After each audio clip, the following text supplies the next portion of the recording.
We all witnessed how he was treated differently. We all saw that he was separated from us. We all witnessed all of these things happen in our home. It was clear, and they're choosing to ignore it because they believed the narrative that their mom told them. Hi beautiful people, welcome back. Hope everybody is doing fantastic wherever you are in this world. Hope everybody had an amazing and wonderful weekend. Well, we have so much to go over. Yet again, without a crystal ball, is going through it.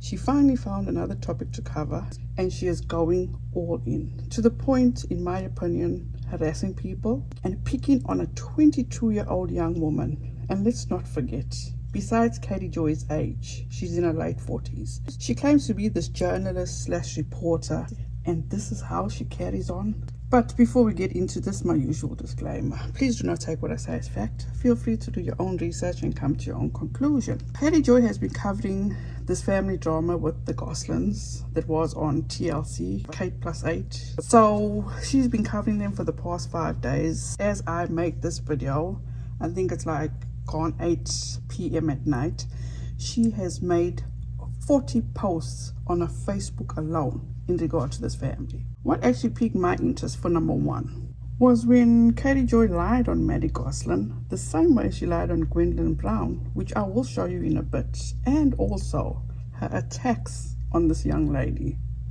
Learn to stay in your lane, Katie Joy. She claims that Maddie blocked her, which is so untrue, because Maddie actually locked down her Instagram because she claimed that she was getting so much hate, which how can anybody blame her for that? Katie Joy is such a liar, and maybe I'm wrong, and I'm sure you guys will correct me if I am wrong. Katie Joy actually put up this receipt claiming that Maddie had blocked her.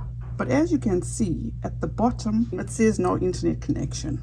Wouldn't you need internet connection if you are searching social media to be able to get a result? And this is not the first time this has actually happened. She did the same thing with Gwendolyn Brown when she actually tried to provide receipts. And it said the same thing, no internet connection. So I'm sure you guys will let me know if I am wrong here. So let's move on. Katie Joy seemed to totally dislike TLC. Why? I have no idea, because this is a huge television network. And if she feels that she can take them down or expose them, good luck with that, boo. TLC has so many shows, and to name a few: 90 Day Fiancé, Sweet Home Sextuplets, I Am Jazz, My Big Fat Fabulous Life, Outdaughtered, 7 Little Johnstons, Cake Boss, Say Yes to the Dress, and the list goes on and on and on. So when Katie Joy started reporting about the story, and she made this statement about TLC. Who knows what happened in that house to make her send him away, but I believe Colin's story that she was in the way. I believe she was under investigation. She's been under investigation multiple times. I don't know why no charges were ever filed against her. She had a powerful network that kept her safe and secure from a lot of different repercussions. She had a network that helped pay for her legal fees. She accuses TLC of, and I quote, by keeping her safe and secure from a lot of different repercussions, and she had a network that paid for legal fees, end quote. That just does not seem right. Somebody like me that does not know anything about entertainment and all that bullshit. She also goes on to accuse Kate Gosslin of being under investigation and was under investigation multiple times, and that she finds it odd that no charges were ever filed against her. For what, Katie Joy? Be specific, because there's a lot of people that didn't watch their show Kate +8 on TLC. But anyway, so why would TLC pay for Kate's legal fees and have protected her from a whole lot of repercussions, as Katie Joy stated? So I did get curious, and I reached out to Dion Dorico to pick his brain with his experience with TLC, because if you guys don't know, him and his family have a show called Doubling Down with the Doricos, and he was kind enough to take time out of his day and answer a few questions I had in regard to them working with TLC and the do's and don'ts and how far TLC would actually go for them. Just a few questions that I did ask Dion. Example, how and why did they choose to go on the show? How did they choose TLC? How does filming affect their everyday lives? How much privacy does their kids have?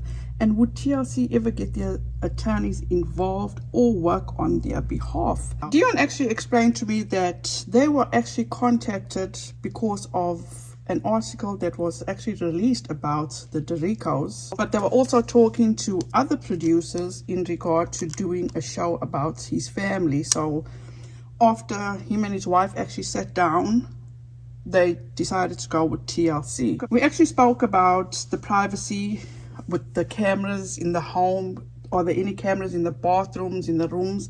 And he said that they have enough privacy. They do not have cameras at all times in the bathroom, in the rooms. It's their call, and they are asked if and when they can put cameras in those spaces. He also explained that the crew was given an itinerary and time logs of activities. So the production crew will actually know what time to arrive at their home, what they will be doing for the day, what they will be filming for the day, who they will be filming with. And also as far as TLC getting involved in their lives, he says that they are very invested in their well-being. If any of the kids are sick, they'll reach out, they'll call them, ask them if everything is okay, is there anything that they need. They'll go as far as sending them a get well card, always checking up to make sure that everything is good with them. He also explained to me that TLC is not there during production, and it is a totally separate production team that actually does all the filming, if that makes any sense. And he also stated that TLC is very cognizant of their privacy. They have full-blown meetings of do's and don'ts. The producers actually ask for permission whenever they need something. And in regard to the kids being paid, Dion explained to me that that is their main priority of their kids. All their kids have bank accounts, money goes into their accounts. And I also assume that it's on a family to family basis. Not everybody works the same, like the Duggars. Obviously, what we've heard from Joel Duggar, the dad did not pay them. So it's unfortunate, it's sad, and it's fucked up of Jim Bob Duggar to have done such a thing. But it actually, at the end of the day, this what brings me to my point, that TLC does not hold anyone's feet to the fire. These families or parents of the families have to make a choice on whether or not they want to do this or do the show. And if they do choose to do the show, it's solely on them what happens to their family. It is the parents' sole responsibility to maintain the well-being of the kids and to make sure they are safe, paid, and taken care of. Katie Joy seems to have this thing of just painting everybody with the same brush. Like example, how she somehow or the other mentioned the other day, of course she was talking so negatively about TLC. It's like she brought up the fact, look what happened to Jacob Roloff. That was such a heartbreaking situation. So at the end of the day, I would love to know, how does Katie Joy and how can Katie Joy report as fact that TLC actually did safeguard or protect Kate Gosslin from investigations? Where is the proof and receipts that TLC paid for Kate Gosslin's legal fees? And once again, in my opinion, Katie Joy has been totally reckless. As they say, desperate times call for desperate measures. So you guys, that's what I have for now. I definitely will be back because once again she's reporting on stuff and reporting as fact which is so not true and can be proven to be not true.